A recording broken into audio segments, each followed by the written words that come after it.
All right, guys, here we are.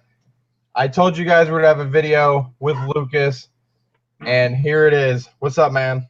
How you doing, man? Thanks for having me. No problem, man. So he is a Dolphins fan, but also a big fantasy football guy, big NFL guy. So every day we talk about it. He thinks that Golden Tate will have a better year than Calvin Johnson, and I tell him he's crazy. So I wanted to bring him on here, and I wanted to hear his side, and I wanted you guys all to hear his side. Why? Tell me, Lucas, why is Golden Tate gonna have a better season than Megatron? Well, it's one thing. It's Megatron's health. And last year he missed what? 4 games? Was about Yeah, a month. he missed 3 games, and he was out for he was like 50% on 2 of the games. Well, 50% is 0% if he's just being a decoy. So this year I'm seeing the same thing, and I'm only seeing Tate's numbers increase. Last year he had 100 receptions for about 1,400 yards. So Okay. now with more trust. So you know that Calvin's been there since Stafford was drafted, right? I understand that. So you know that the rapport there is higher with Stafford and Calvin than it is with Stafford and Tate, right? Well, kids always want to play with their new toys. That's true. But who presents a better matchup problem for defenses, Calvin or Obviously going to be Tate? Calvin. Okay. And I mean, the numbers show. I mean, he only had 4 touchdowns last year, so you know any red zone is going to go to Calvin. But if he's not in the game, which I'm seeing it happening, I that's mean, where I'm coming from. can't argue with that. Calvin can't stay healthy, but that's why they're keeping him out of the preseason this year, which I'm pretty happy about. There's no reason to play Calvin Johnson in the preseason at all, especially after Jordy Nelson going down on Sunday. Oh No, yeah, there's no reason to risk that. yeah. But still, man, Calvin Johnson, 6'5", 240, still runs probably a 4.35, if not faster than I that. don't know about that. That's He came into the league running a 4.3, man. He's only like 30 years old. He uh, don't drop that far. I'm 31 and I know how much slower I am now. Okay. But to be fair, you are not a NFL athlete. I know you think you are, Lucas. so okay. Say Calvin plays every game. You still hold true that Tate's gonna have more yards? Now hold on. We talking more yards or more touchdowns or both? Overall, I think on our sheet that we have, I think I have him for more touchdowns and more yards. Ooh. But that's due to the fact that I don't think he's going to be playing 16 games. Okay. Now, let me ask you this. Calvin stays healthy. Tate stays healthy. The Lions make the playoffs this year? Yeah. I think they'll bring it back again. Okay. You've kind of turned me into a Lion fan a little bit. You're welcome, Detroit. We're I got another one. No, I wouldn't say a fan. I'd say if they're on, I'm rooting for them. All right, I got you. All right. So as a Dolphins fan, I know we're getting away from topic here, but I got to ask because this has come up. I don't understand it. I've looked at all the stats. I've tried to argue with people. I don't get it.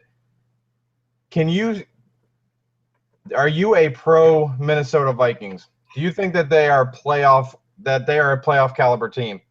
I think they're up and coming, but not playoff yet. Although it's gonna be different now that they have the AP. I mean, purple Jesus, man. hey, that's true. But they had AP the year before that, and Matt Castle put up better numbers than Teddy Bridgewater did last year. I think. Yeah, they also didn't have Mike Wallace.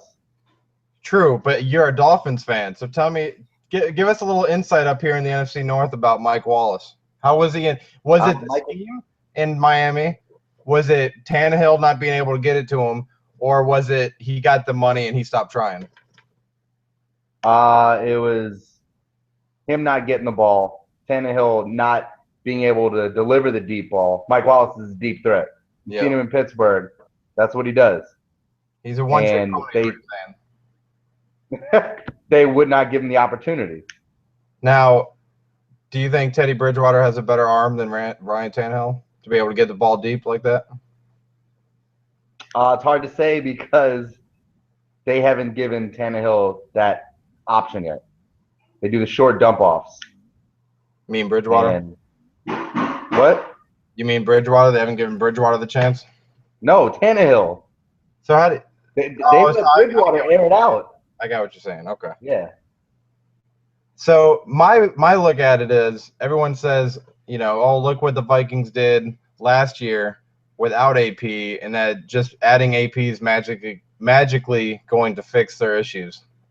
You're not the 28th ranked offense, and just adding one piece going to be a top 10 offense. And I'm sorry, in this day and age, you're not going to be. If you're not a top 10 offense, you better have a Seattle ranked defense to be able to make the playoffs. Even last year, Lions had a pretty somber offense, but the reason they made the playoffs is because they had, the number 1 running defense, number 2 scoring defense, the number 2 overall defense. Minnesota doesn't have anywhere near a top 10 defense.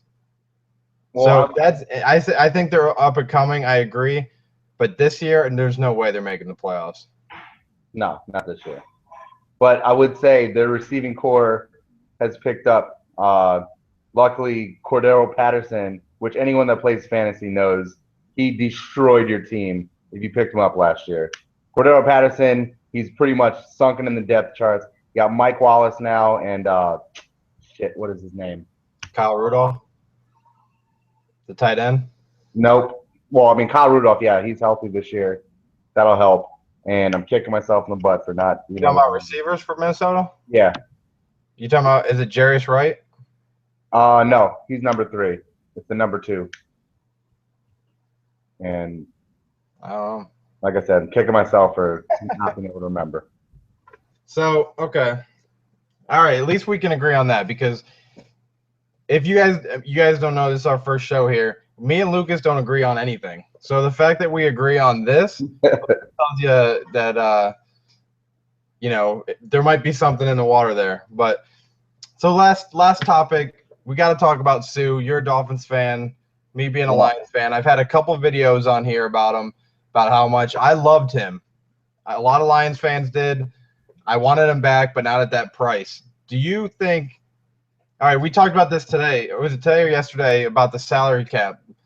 Now he's going to get – his salary is going to balloon to like $26 million next year. And it's at least $20 million every year after that. Do you think it's smart to pay a defensive tackle, elite quarterback money? Well, like I said, I brought up that Albert Hainsworth deal, and I don't see it going this way that time. I mean, I don't know if it'll be worth it, but, I mean, having him and Cameron Wake, it's, Now, I'm not a huge Dolphins fan, but how is the back 7 in Miami? Pretty, well, hey, Delmas came from you guys. True, but you saw that he tore his ACL again, right? Yeah. That's Brent Grimes that he left. Brent Grimes, Pro Bowl. Oh, that's right, Brent Grimes. So we're all right. So I think when you have a guy like Sue and Wake on the outside, and you put in that much money in the front end, that team better get a shitload of sacks just to protect the back end. That's what needs to happen on that defense. Yep. Like you said, they have Grimes, but I can't tell you who the other 3 guys are. Yeah. So not that before last year did anyone outside of Detroit know our back 7, but so the thing is, you can't pay a defensive tackle $26 million. Why was before Sue got it? Watt was the highest paid defensive lineman in the league, deservedly so. But the point I try to make is, as good a season that he had last year, just off the charts, one of the best historical seasons ever for a defensive lineman. That team went 7-9 in a shit division, playing against Tennessee, playing against Jacksonville. Yeah, they were playing against Indy, but still Indy isn't the quality of, say, Green Bay or New England, Baltimore, these kind of teams. So now putting Sue on a team like Miami, obviously Miami's better than Houston. So there's a chance there. But the point I'm trying to make is you only pay that type of money to a quarterback because a quarterback, if you were to put Aaron Rodgers on the Texans last year, they would have went to the playoffs. Now, with Watt, they didn't because a defensive tackle can't make that much of a difference in a game, which is why you don't pay your defensive tackles that much. That's the only way that's where I'm coming from. Well, like I was trying to tell you is that we're saving so much money right now with all these players still getting paid on their rookie contracts. True. You know? That's how Seattle's where they at. You got Lamar Miller. You got Kenny Stills. You got Devontae Parker. Jarvis Landry. I mean, Jarvis Landry is going to be our number one probably. So. Well, until your rook comes in, right? Yeah. So when is he coming back? Money, and we probably I think Kenny Stills this might be his last year on his rookie contract. That might bite us a little bit, but everyone else, I mean, we still got a couple of years. Yeah. We already paid our quarterback. His doesn't go up until 3 years. So when Sue's comes down from this 26 that we're giving him next year, so in 2017, I think Sue's goes back down to like 12. That's when our quarterback goes up to 26. Yeah, the Tannehill talk. That's a show for another day there. Yeah. But so what I want to do with this, with me and you, is you're our Dolphins fan for the channel and also the fantasy because I play fantasy, but I'll tell you, I've told you this many times. For some reason, they were come out and say, okay, it's illegal to do fantasy football, then I wouldn't even lose a second of sleep. But as our fantasy guy here, I want to get you on like once a week. Let's talk about fantasy. Let's talk about sleepers. Let's talk about, stuff like that. But a lot of drafts are going on this weekend. I have 2 drafts myself. Our work league, we have our draft next week. Give some people. No, I won't use this. I promise. I won't use it against you in our draft. Give someone a sleeper pick that you think is going to be worth picking up towards the bottom of the league that no one else is thinking about. Yeah. It's so hard. There's so many. Okay. I really have to be a little prepared. All right. What about receiver? That way I'm trying to narrow it down here. Just what receiver is no one else looking at?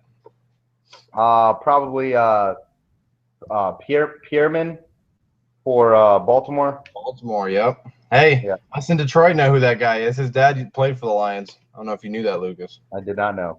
Yeah, give me a little Detroit trivia there. But all right, guys. So there you go. If you have your draft this weekend, you need a receiver in the bottom, and you don't know who to pick up, and you want to try to get a sleeper, get Brashad Perriman from Baltimore. That's our here on Wolfpack. That's our fantasy sleeper of the weekend. But that's it for us. I hope you guys enjoyed it. Try to get Lucas on here a little bit more. Did you have fun, Lucas? First show? Had a better time than I thought I was going to have. It gets better, man. Once you get used to sitting there talking to – at least this is a little easier when it's a little interactive. Yeah, trust me, it's not very easy to sit there and stare at a camera and try to talk to yourself. But, all right, guys, that's it for us. Go Lions. And final word, Megatron will have more yards than Golden Tate. Final word, Lucas. What do you got? Megatron will be out 5+ games. You heard it here first. Lucas is now allowed to back on this channel if Megatron gets hurt. All right, man. I'll see you, Lucas. All right. Take it easy.